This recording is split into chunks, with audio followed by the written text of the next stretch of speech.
Judicial commission का इजलास। Justice retired सरदार तारिक मसूद को एडहॉक जज तैनात करने की सिफारिश कर दी गई, जबकि फैसला टेक के तनासुब से हुआ। इजरार का कहना है कि जस्टिस मुनीब अख्तर ने जस्टिस रिटायर्ड तारिक मसूद की बतौर एडहॉक जज तैनाती पर इख्तलाफ किया। जुडिशल कमीशन ने जस्टिस रिटायर्ड मजहब मियां खेल को भी 1 साल के लिए एडहॉक जज लगाने की मंजूरी दी। जस्टिस रिटायर्ड मकबूल बाकिर और मुशीर आलम एडहॉक जज बनने से माजरत कर चुके हैं।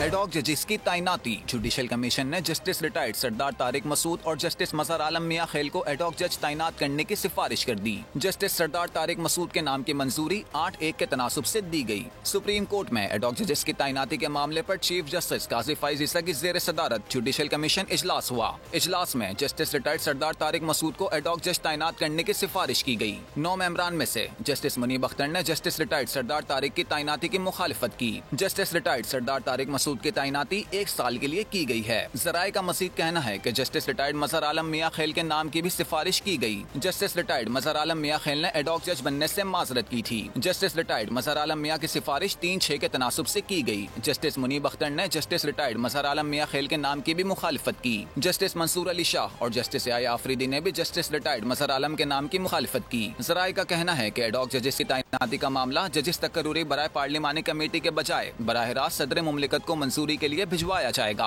और सदर मुमलिकत से मंजूरी के बाद जस्टिस रिटायर्ड मजहर आलम मियां खेल से दोबारा राय ली जाएगी। सब्सक्राइब करें और बेल दबाएं ताकि कोई खबर रह न जाए।